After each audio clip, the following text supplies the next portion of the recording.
Hi, I'm Bob Vila. Welcome home again. It's a beautiful day in Cambridge, and today we're doing some outside work. We're installing a beautiful plum tree in the backyard and also giving you a look at the completed terrace. Then we're taking you on a tour of the Burpee Trial Gardens in Ambler, Pennsylvania, to look at some really gorgeous plant specimens. And inside the house, well, we're still working on our kitchen. We're installing our kitchen counters. They're made of soapstone, and putting in a new kitchen faucet. Stick around. It's good to have you home again. Bob Vila's home again. This is actually our dining room, but we've set it up as a staging area for all the carpentry that's going on in the kitchen. The risers and tread stock are here. We've got a staircase being assembled, really, and Jimmy's just working on the first step here. You'll notice the round design of that first riser. This kind of matches the main staircase just in the main hall there. And the way we've done it is to put all these kerf cuts in the back of the plywood, all the way to the veneer practically. But then the way it's all glued together with the Gorilla Glue, it really becomes a very sturdy element. We've got all of these to do, probably 2 more days worth of carpentry there, but all of these cabinets are in place, and now we're getting to the stage of setting in the countertops. And we're using a product that's a very New England product. It's soapstone. This is something that was used extensively in the 19th century. It's a sedimentary stone, millions of years old, and it's very soft. That's why it's called soapstone. You can work it with power tools right here on site, cut it, shape it, do anything you want to it, and it's really beautiful. Let me see if I can reach this. Yeah, it's really beautiful when you oil it, which is what will be happening here, because it takes on this kind of gray-green look. And this, of course, will dry in a minute. But the way we're installing it, you can look here on the island portion, is it sits on top of a layer of this plastic material, which is called Centra. And right now, they're not permanently installed. We're just still in the fitting stages. But we've got that to create a reveal here. But let's talk with Todd Allen, who's done all this beautiful work in here. And you've already shaped all of this, right, Todd? That's correct. And how do you cut the material when you're creating a hole for a sink? You actually can cut it with a saber saw and as you had mentioned, standard power tools, and then you just clean it up with a belt sander. Yeah. And now we're getting ready to install our Moen kitchen faucet. And let's watch you cut with that saw, because you drill right through it, huh, with a hole saw. That's correct.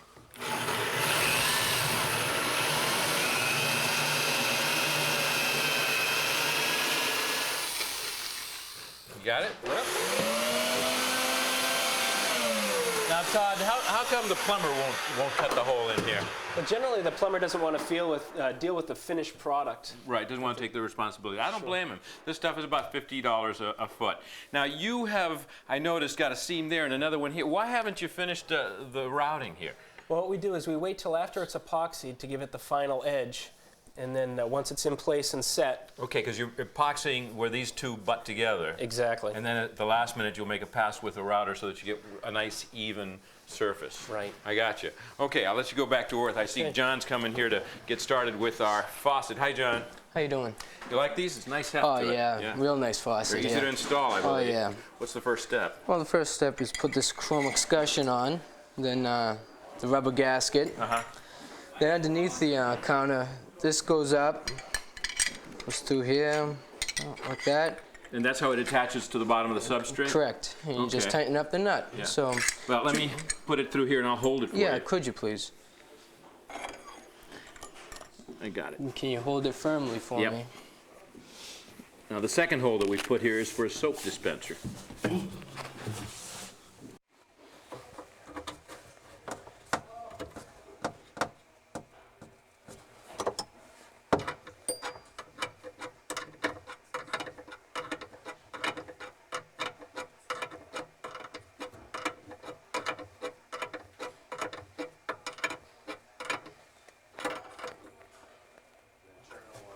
Okay, John, can we test it? Yeah, go ahead, Bob, test it.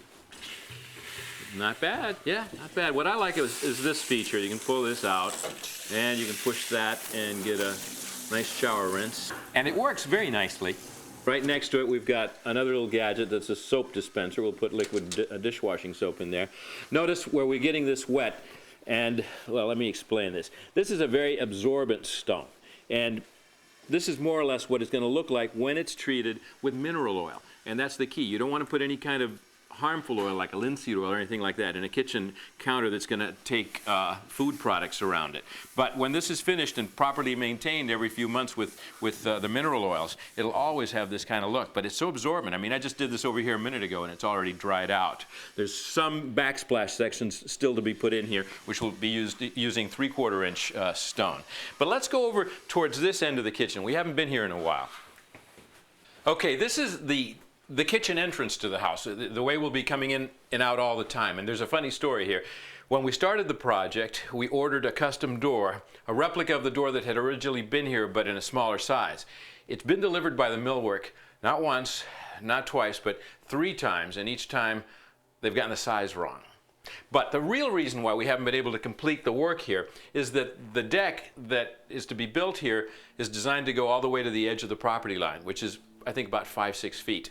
In order to do that, you have to have a variance from the Zoning Board of Appeals. And because the Zoning Board of Appeals is an agency that's comprised of volunteers, members of the community, we haven't been able to get a hearing because for the last 3 months they haven't been able to get a quorum, enough people to show up to do it. So anyway, we're hoping, tonight's the hearing, we're hoping we'll have a kitchen door and a deck out here in a week or so. But let's take a look at the function of this space, because you walk in here and we have, right in front of us, we have cabinets.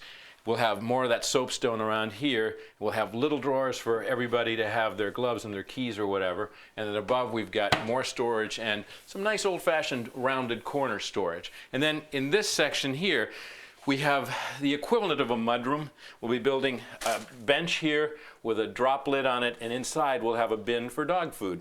And you can sit there, take off your boots, and then along the top we'll put in a nice shaker peg for hanging jackets and the like. This is the area that we really call the main pantry for the kitchen, because all these cabinets will provide storage space for the staples, the daily staples that we'll use. And then in this area we'll have the little kitchen office. But anyway, we got to break for some messages. Stick around. When we're back, we'll be visiting the Burpee Seed Company.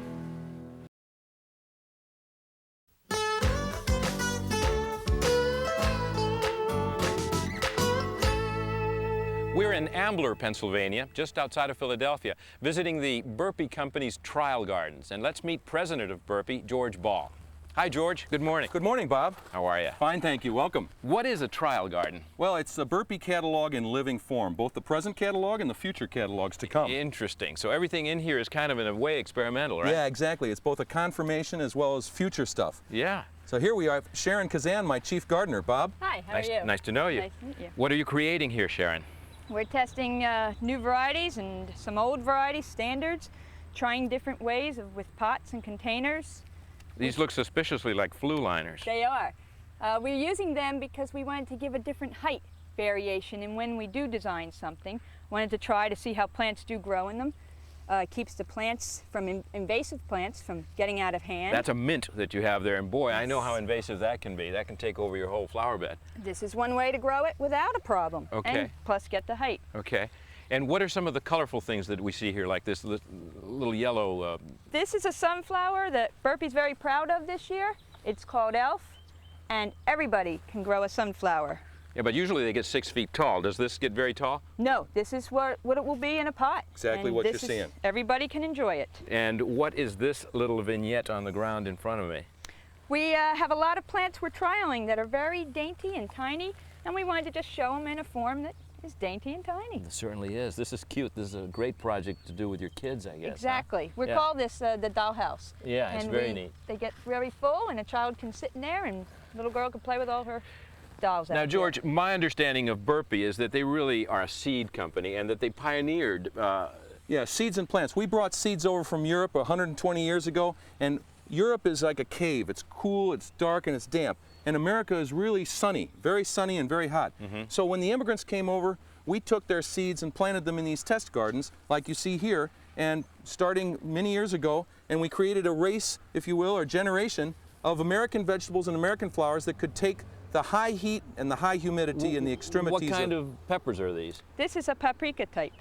Paprika, so is Paprika. it a Hungarian? Yes, Hungarian, and those are Hungarian Hungarian sweets over there. The Hungarians love the really white skin on those Hungarian types. It's a very favored thing. Well, I'll tell you, we could talk about vegetables all day because I love them, but we're really here to learn a little bit about flowering About material. the flowers. Sure, yeah, let's go over here and talk about the new flowers. Now this is just Cosmos, right? Yes, this is an experimental variety that we're testing. It blooms much earlier than your standard type, and it doesn't get as floppy. Now does it have a name yet? It's still experimental variety. These came over from India on the trade routes to Central Europe, and they're wonderful carpet-like colors, and that's why the Germans and the Poles really love them. Really? Now, next to it, I am familiar with this. It's a marguerite, right? Marguerite daisy, it's a chrysanthemum, an annual chrysanthemum. It has that lush, buttery flower. It looks like the sun is shining. It also has wonderful foliage for the garden, which looks fresh. And next year, hopefully, you'll be able to find these in your garden center? Absolutely, yeah. We're looking at the Great. future here. What's this?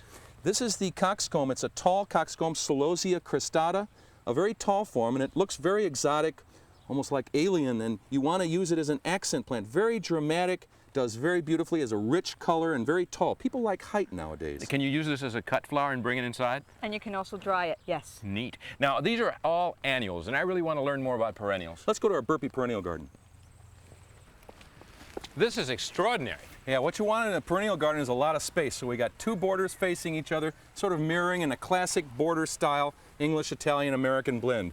So the size is one of the key The things. size is the key thing here, Bob, because what you want you want height in a perennial garden. You want to mix it with some annuals. You want to sort of have variation in both time and space, so you always have a show of color. It's such a joy to walk through all these flowers that are quite this tall. Now, there's something right here that catches my eye. Yeah, this is the Nicotiana, and this is the Verbena bonariensis, the beautiful tall verbena. What do you call this? This is a rubrum lily, which is in the lilium family, and it consists of a bulb. So it's a bulb that you plant, but it keeps coming back every year? Yes, And it's so fragrant. yes. No, that's what I like about these things. They keep coming back every year. You don't have to buy more plants. Right, and a lot of texture as well as color. And What do here's you one call of the this? giants of the perennial garden.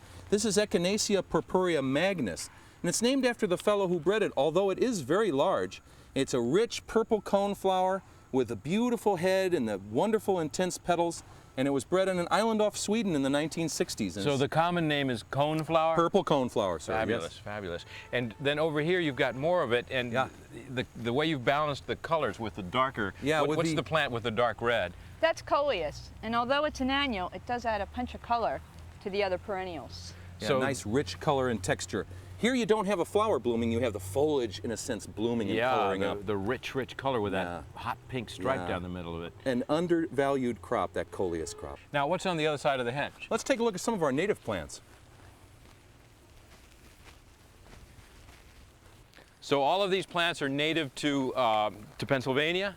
To North America. This is blinding. What is this? This is Rudbeckia goldstorm, black-eyed Susan. Okay. Goldstorm, and it was taken from North America to Germany and cultivated and made into this gold storm and then brought back and introduced. So it's sort of the opposite of what Burpee normally does. But can you start this from seed? Absolutely. Neat. That's really terrific. And everything in here looks vaguely familiar. Well, this looks just like... That's what the was it? Echinacea white swan. This is the white coneflower. It's very unusual. It's not quite as popular as the deep purple one. And over there we have the Joe Pyeweed. That's a real popular item. Wow, that's very tall. Now, what is it called? Joe Pye? Joe Pyeweed, Eupatorium. And is that, again, a perennial, something Yeah, you can absolutely. start from And seed? so tall, and it comes out from, no, this would come from plant. And this is so tall, and it comes out, it's great for insects. You know, one of the great things about natives is that insects love them so much. And you get this glorious display, and you get height. You know, you're not always looking down, you're looking up. Spectacular ideas. Sharon, great meeting you. Thank Nice you to for meet the you. tour. George, thanks so Bob, much. happy gardening to you. Thank you. Stick around. We'll be right back after these messages.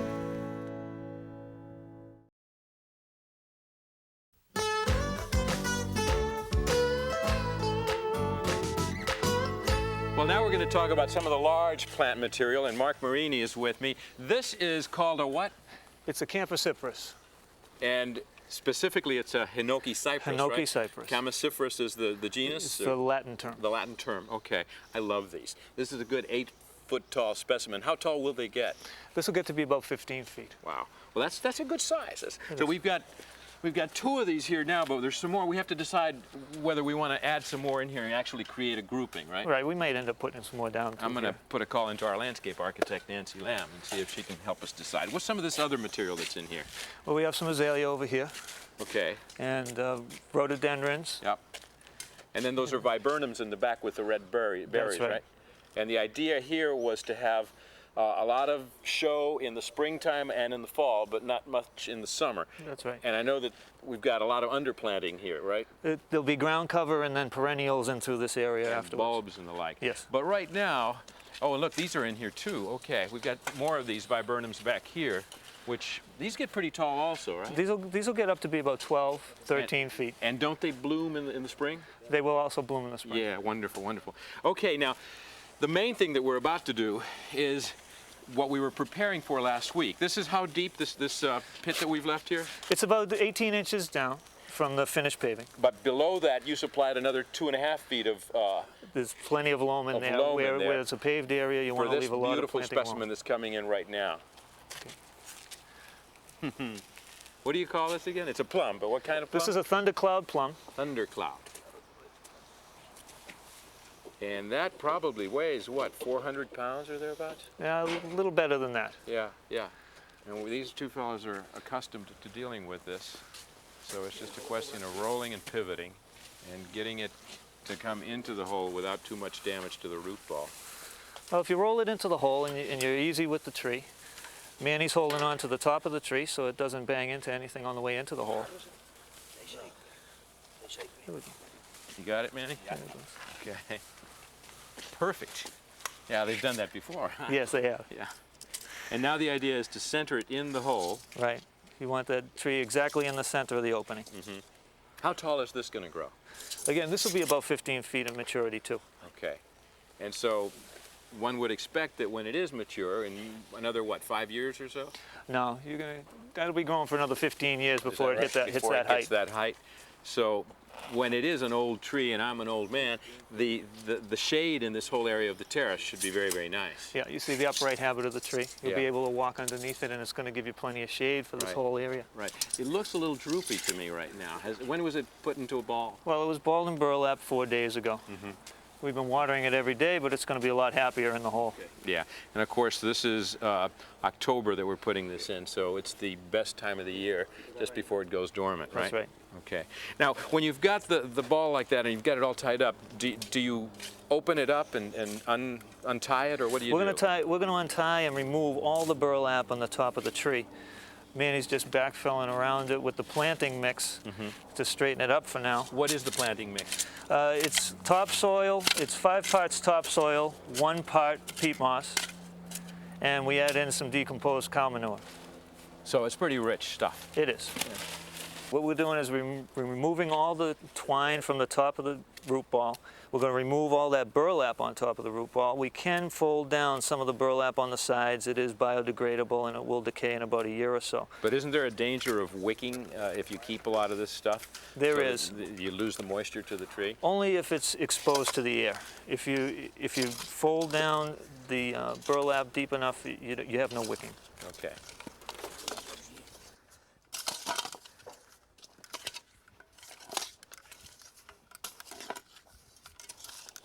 Well, that's a pretty sight, huh? Yeah, it's all done. Now, what kind of care do we have to give this this little tree? Well, you just have to water it the same way Manny's watering it now. You want to soak it very well every day for about a week or so. Oh, every day Every for the day. first week, even though it's already October and it's cooler and stuff. It still wants the water. It still Okay. has to set itself up for the winter. Okay. Now, according to the landscape plan, we're going to underplant this with a heather. Can that be done in the fall now, or do we have to wait? No, we can do it now. Great. We'll mulch this and then we can plant the heather. Terrific. Well, that'll take a couple of weeks, and we're short on time, but we've got a break for messages. Don't go away.